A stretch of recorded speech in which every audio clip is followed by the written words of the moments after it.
তালিবুল ইলমটা সে যেন বলছে আমি ছটফট করছি, ব্যতিব্যস্ত হয়েছি, কতক্ষণে বিশ্ব নবী মুহাম্মদুর রাসূলুল্লাহ সাল্লাল্লাহু আলাইহি সাল্লামের হাদিসগুলিকে সংগ্রহ করতে পারি, কতক্ষণে বিশ্ব নবী মুহাম্মদুর রাসূলুল্লাহ সাল্লাল্লাহু আলাইহি সাল্লামের হাদিসগুলিকে আমি শিখতে পারি, এর জন্য আমি সেই জায়গায় কতক্ষণে পৌঁছতে পারি, যার জন্য আমি ব্যতিব্যস্ত হয়ে পড়েছি।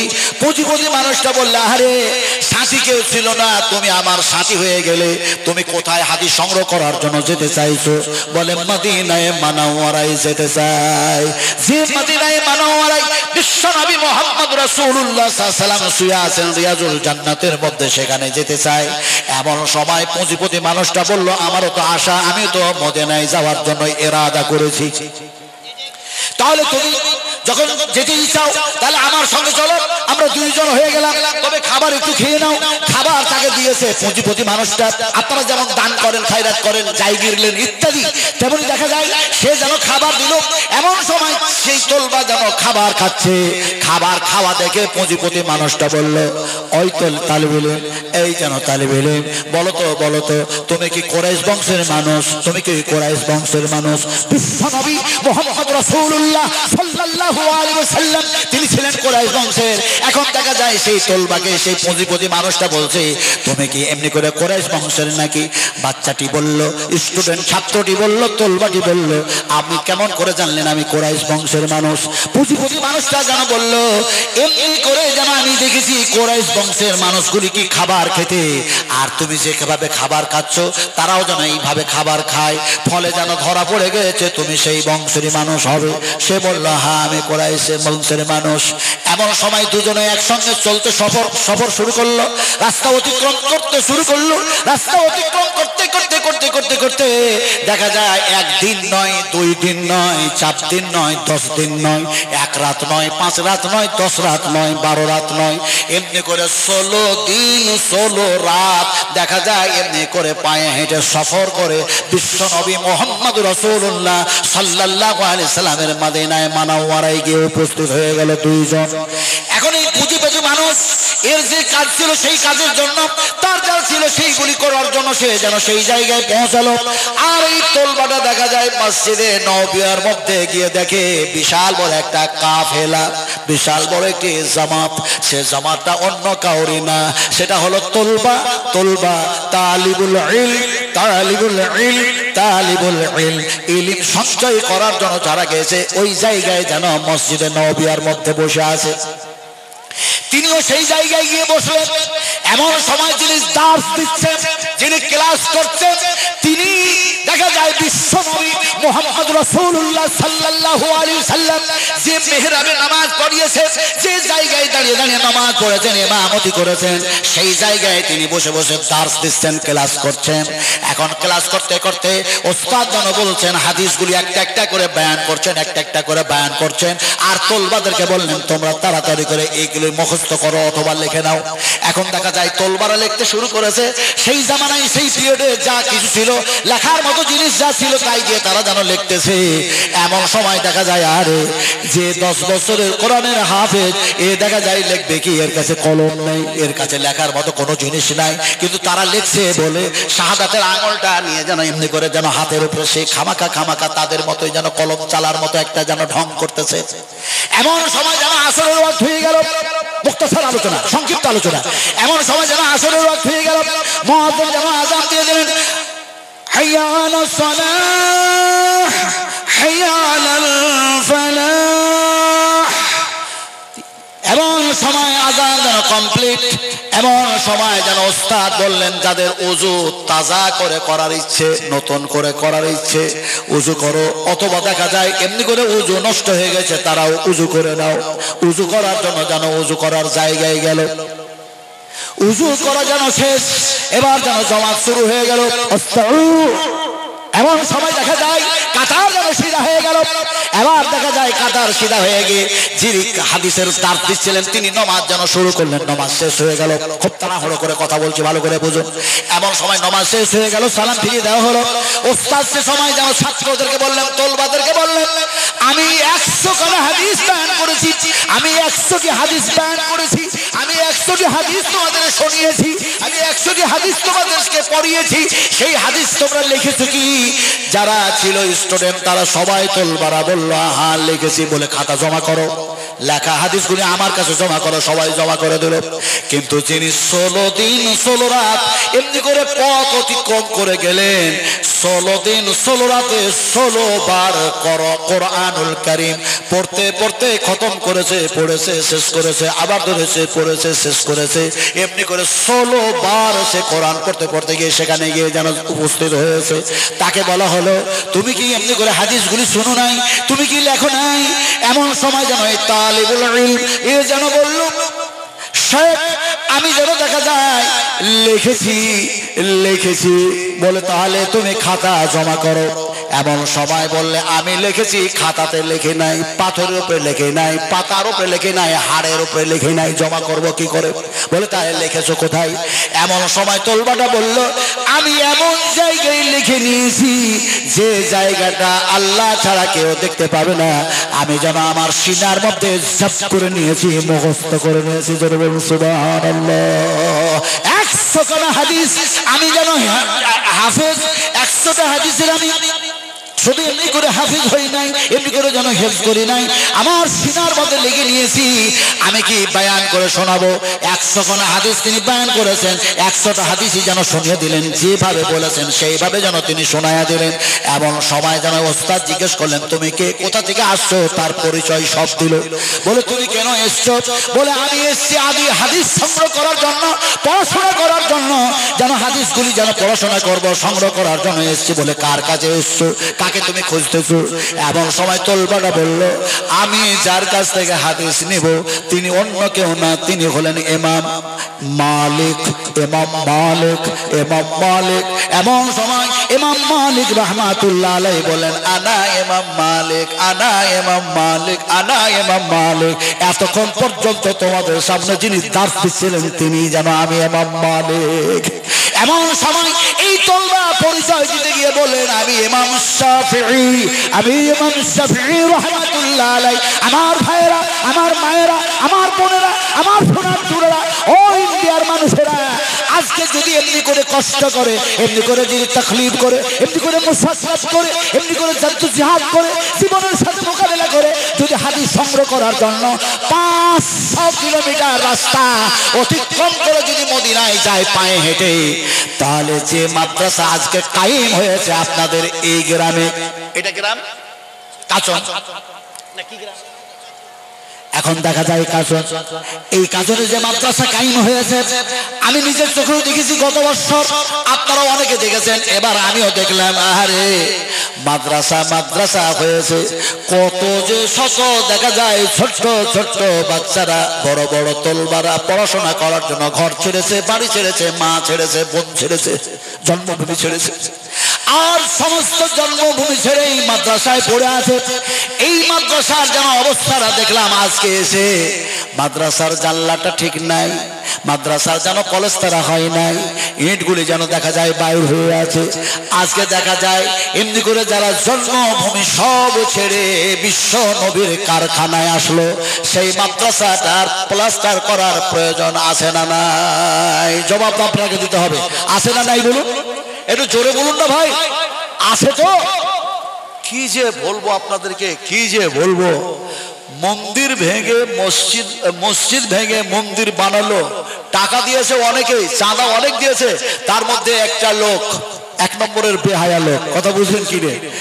তার নাম হচ্ছে অক্ষয় কুমার। 11 কোটি টাকা দিয়েছে, 11 কোটি। আচ্ছা, অক্ষয় কুমারের যারা ফিল্ম দেখেন কিংবা তার কিছু দেখেন, তার প্রজেক্ট যেগুলো তৈরি হচ্ছে থামসাম হ্যান ত্যান ত্যান, সেগুলি খাওয়া জায়েজ হবে? খবরদার খাবেন না, খবরদার খাবেন না। কারণ এ হচ্ছে ইসলামের শত্রু, এরা হচ্ছে তাওহীদের শত্রু, এরা হচ্ছে আলেমদের শত্রু, ওলামাদের শত্রু, কোরআনের শত্রু, ইসলামের শত্রু। 11 কোটি টাকা দিয়ে সে যেন সাহায্য করেছে মন্দির বানাবার জন্য। আরো অনেক নায়ক নায়িকা দিয়েছে, ভিলেনেরা দিয়েছে, এমনি করে মুকেশ আম্বানি টাটা কোম্পানি দিয়েছে। আমি সে কথা নেই বা বললাম। এর উত্তর ডক্টর জাকির নায়েক পাকিস্তানে এসে দিলেন। জোরে বলে নারে তাকবীর, এত জোরে বলি নারে তাকবীর। ডক্টর জাকির নায়েকের শানে আজকে অনেক ওলামারা অনেক কিছু ফতোয়াবাজি শুরু করেছে, কিন্তু দেখা যায় নরেন্দ্র মোদী আজকে মূর্তি পূজারী হয়ে বলছে আমি ভুল করেছি, তুমি ফিরে আসো আমার ভারতে। ডক্টর জাকির নায়েক বলছে কখনোই নাই, অসম্ভব। আমি ভারতের মাটি থেকে দ্বীনের দাওয়াতের কাজ করে যতটা উপলব্ধি না হয়েছি তার চাইতে শত শত গুণে আমি উপলব্ধি হয়েছি আমার মালয়েশিয়া থেকে। আলহামদুলিল্লাহ, আরো জোরে আলহামদুলিল্লাহ। তিনি পাকিস্তানে এসে জবাব দিয়েছেন, ডাইরেক্ট বলেন নাই এই 11 কোটি এই দিয়েছে, 10 কোটি এই দিয়েছে, 8 কোটি এই দিয়েছে, এ কথা তিনি বলেননি। তিনি ইনডাইরেক্ট কথা বলেছেন যে দ্বীনের দাওয়াত দিয়েছি নন মুসলিমদের কাছে, আর যে ক্যামেরাগুলি আমার কাছে আছে তার মধ্যে একটি ক্যামেরার দাম হচ্ছে 12 কোটি টাকা। জোরে আলহামদুলিল্লাহ। তোরা 11 কোটি টাকা দিয়ে তোরা মসজিদ হয়ে মন্দির বানাবি, আর তোদের মতো মানুষগুলিকে আল্লাহ পাক আমার মাধ্যম দিয়ে 12 কোটি, একটা ক্যামেরা নয় অনেক ক্যামেরা এরকম আছে, তা দিয়ে আমি দ্বীনের দাওয়াত দিয়ে ইসলাম কবুল করাবো। জোরে নারায়ে তাকবীর, আরো জোরে নারায়ে তাকবীর। আমার ভাইরা, আমার মায়েরা, আমার সোনার টুকরা, আজকে আপনারাকে দেখাতে হবে যে মাদ্রাসা বিশ্বনবীর মাদ্রাসা, এটা প্লাস্টার হয় না, আমরা প্লাস্টার করতে চাই। মাদ্রাসায় দেখা যায় এমনি করে ইট পাথরের দরকার আছে তা দিতে চাই। এক কথায় মাদ্রাসার যা প্রয়োজন আছে, অভাব আছে, এই অভাব আমরা মোচন করতে চাই, বলুন ইনশাআল্লাহ। একটু জোরে বলুন ইনশাআল্লাহ। অভাব মোচন করতে চাই, বলুন ইনশাআল্লাহ। আমার ভাইরা, আমার সোনার টুকরা, কথা বলতেছিলাম যদি ইমাম শাফিঈ রাহমাতুল্লাহ আলাইহি যদি এত কষ্ট করে, এত যেন দেখা যায় ক্লান্ত হয়ে তিনি যদি দেখা যায় এমনি করে মদিনায় যান হাদিস সংগ্রহ করার জন্য, আমাদেরকে 500 কিলোমিটার রাস্তা, এমনি করে 5000 কিলোমিটার রাস্তা সফর করা লাগে না। এলাকায় এলাকায় মাদ্রাসা হয়েছে, তার মধ্যে কাচন মাদ্রাসা এরকম একটা প্রস্তুতি হয়েছে যে মাদ্রাসার খুব অভাব, এই মাদ্রাসার খুব প্রয়োজন, টাকার প্রয়োজন, বালির প্রয়োজন, সিমেন্টের প্রয়োজন, ইটের প্রয়োজন। মুসলমান তা সেই প্রয়োজনগুলি, সেই অভাবগুলি মোচন করবে তাদের রক্ত দিয়ে। যেমন বিশ্ব নবী মুহাম্মদ রাসূলুল্লাহ সাল্লাল্লাহু আলাইহি ওয়াসাল্লাম আল্লাহর কসম খেয়ে বলে ওয়াল্লাহি ওয়াল্লাহি ওয়াল্লাহি ওয়াল্লাহি, বিশ্ব নবী মুহাম্মদ রাসূলুল্লাহ সাল্লাল্লাহু আলাইহি ওয়াসাল্লাম যখন ছুটে ছুটে ছুটে ছুটে যাচ্ছিলেন, আর যখন তাকে পাথর মারা হচ্ছিল, গোটা শরীরে রক্তগুলি যেন টোপে টোপে টোপে টোপে পড়তেছিল, বিন্দু বিন্দু হয়ে পড়তেছিল, তারপরে তিনি যে জায়গায় গিয়ে আশ্রয় নিয়েছিলেন সেই জায়গায় দেখা যায় আঙ্গুরের রস যে পান করেছিলেন, দেখা যায় সেই জায়গাটা আজও যেন নিদর্শন বলি, আজও যেন চিহ্নিত তায়েফের মাটিতে দেখা যায় বিশ্ব নবী মুহাম্মদ রাসূলুল্লাহ সাল্লাল্লাহু আলাইহি ওয়াসাল্লামের সেই রক্ত দেখে এমন একজন যুবক, এমন একজন তরুণ, এমন একজন মানুষ তিনি যেন বললেন আপনি আঙ্গুরের রসটা খান। নবী বললেন বিসমিল্লাহ। আমি সম্পূর্ণ কথা বলতে যাচ্ছি না যেহেতু লম্বা হয়ে যাবে ওয়াজ, যদি আমি এইভাবে ওয়াজ করতে থাকি ফজরের ওয়াক্ত হয়ে যাবে, ইনশাআল্লাহ কোরআনের আয়াতের অভাব পড়বে না, হাদিসের অভাব পড়বে না, আপনাদের সামনে বলতেই থাকবো। কথা বলছেন অত সময় আমার হাতে নেই। আমাদের আজকে প্রধান বক্তা রিয়াজুল ইসলাম ভাই আমার আছেন, উনি অপেক্ষা করছেন কতক্ষণে ওনাকে ডাকা হয়। কথা বলছিলাম খুব তাড়াহুড়ো করে বক্তব্য রাখছি। সেই যুবক, সেই তরুণ যেন রস, যেন খেজুরের সেই আঙ্গুরের রস পান করানোর পর দেখা যায় বিশ্ব নবী মুহাম্মদ রাসূলুল্লাহ সাল্লাল্লাহু আলাইহি ওয়াসাল্লামের হাতে সেই রক্ত, পায়ে রক্ত, গোটা শরীরটা রক্তে রঞ্জিত লাল, গোটা শরীরটা রক্তে রঞ্জিত লাল। আল্লাহর হাবিব বিশ্ব নবী মুহাম্মদ সাল্লাল্লাহু আলাইহি ওয়াসাল্লামের হাতখানি ধরে বলছে ইয়া রাসূলুল্লাহ, ইয়া রাসূলুল্লাহ, হে আল্লাহর রাসূল আপনি আমাকে ইসলাম কবুল করিয়ে দিন। আপনার হাতে হাত দিয়ে পায়ে দিতে যায় আল্লাহর রাসূলের শরীরে রক্ত, আর সেই সাহাবী দেখা যায় হাত লাগালেন, তার হাতেও যেন নবীর রক্তগুলি তার হাতেও লেগে গেল। তার নাম ছিল, সেই সাহাবীর নাম ছিল, সেই মানুষটার নাম ছিল, সেই যুবকটার নাম ছিল হযরত আব্বাস, হযরত আব্বাস, হযরত আব্বাস, হযরত আব্বাস রাদিয়াল্লাহু তাআলা আনহু। যে জায়গায় তিনি বায়াত নিচ্ছিলেন, যে জায়গায় নবীর রক্তগুলি তার হাতে লাগলো, সেই জায়গাটা এখন দেখা যায় ফাঁকা ময়দান হয়ে যায়, ফাঁকা ময়দান হয়ে নাই। যে জায়গায় বায়াত নিয়েছিলেন সেখানে একটা মসজিদ কায়েম হয়েছে, মসজিদ কায়েম হয়েছে, মসজিদের নাম সাইনবোর্ডে লেখা আছে মসজিদে আকদাস রাদিয়াল্লাহু তাআলা আনহু। মসজিদের মধ্যে ঢুকবেন, চোখ দিয়ে পানি ঝরঝর করে পড়ছে, আরে রাসূলের রক্ত তো এখানে পড়েছে। এই যুবক যেন সাহায্য করেছে। ও আমার তরুণেরা, ও আমার যুবকেরা, ইন্ডিয়ান তরুণ, ইন্ডিয়ান যুবক, আপনাদের বলতে চাই, আপনারা বলতে চাই নিয়ত করলেন নবীজি আপনাকে দেখতে পাই না, আল্লাহ আপনাকে দেখতে পাই না, আপনার জান্নাত দেখতে পাই না, আপনার জাহান্নাম দেখতে পাই না, কিন্তু বিশ্ব নবী মুহাম্মদ রাসূলুল্লাহ সাল্লাল্লাহু আলাইহি সাল্লামের শিক্ষার কারখানা দেখতেছি, ইদারা মাদ্রাসা দেখতেছি। এই আল্লাহ, এই মাদ্রাসায় আমি 10,000 টাকা দিচ্ছি, এই মাদ্রাসায় আমি 20,000 টাকা দিচ্ছি। এই আল্লাহ, অন্য কিছু উদ্দেশ্য নয়, যে নবী রক্ত দিয়েছেন দ্বীনের জন্য, যে নবী রক্ত দিয়েছেন উম্মতের জন্য, যে নবী রক্ত দিলেন এমনি করে দেখা যায় আমাদের জন্য, সেই নবী মুহাম্মদ সাল্লাল্লাহু আলাইহি সাল্লামের হাতের পানি পান করে বেহেশতে যেতে চাই, সেই আশায় আমি 20,000 টাকা দিচ্ছি, আমি 10,000 টাকা দিচ্ছি। একজন মর্দে মুজাহিদ কেউ যদি বলতেন আমি 10,000 টাকা দিচ্ছি, তার জন্য প্রাণ ভরে দোয়া করতাম ইনশাআল্লাহ। পারবেন? জি পারবেন। একজন কোন একজন আল্লাহর বান্দা, আল্লাহর কোন একজন খাস বান্দা যদি বলেন, নিয়ত করে নিয়ে যদি বলেন, রাসূল, হে নবী, আপনার উপরে কোরআন নাযিল হয়েছে আর কোরআনের হেফাজতের দায়িত্ব আল্লাহ গ্রহণ করেছে, আর এই মাদ্রাসাতে কোরআনের শিক্ষা দেওয়া হয়, হাদিস শরীফের শিক্ষা দেওয়া হয়। ইন্না নাহনু নাযালনা যিকরা ওয়া ইন্না লাহু লাহাফিজুন। আল্লাহ পাক বলেন, কোরআন নাযিল করেছি আমি, কোরআনের হেফাজত করব আমি, আল্লাহ পাকের ওয়াদা আছে। ফলে এই মাদ্রাসায় বলুন 20,000 টাকা দেওয়ার মতো একজন মানুষ, অথবা 10,000 টাকা দেওয়ার মতো একজন মানুষ, ইনশাআল্লাহ বলুন ভাই, কে পারবেন বলতে? কে বলবেন বলুন? আমি তার জন্য খাস দোয়াটা কি করব? বুখারী শরীফের হাদিস, আল্লাহর কসম খেয়ে বলি, বিশ্ব নবী, আল্লাহ, কি নাম আপনার? মেহের আলী ভাই। হ্যাঁ ডাক্তার সাহেব, কত নিতে হবে? 20? হ্যাঁ ডক্টর মানুষ, ডক্টর জাকির নায়েক। বিশ্বাস করুন, বিশ্বাস করুন, এই মানুষগুলি কত জ্ঞানী। ওমা ইয়াতাযাক্কারু ইল্লা উলুল আলবাব। জ্ঞানী মানুষ তারা, আল্লাহ পাক বলছেন, যখন তারা কোরআন হাদিস থেকে শোনার পরে, জ্ঞান গর্ব অর্জন করার পরে তারা ভালো কাজের জন্য এগিয়ে যায়।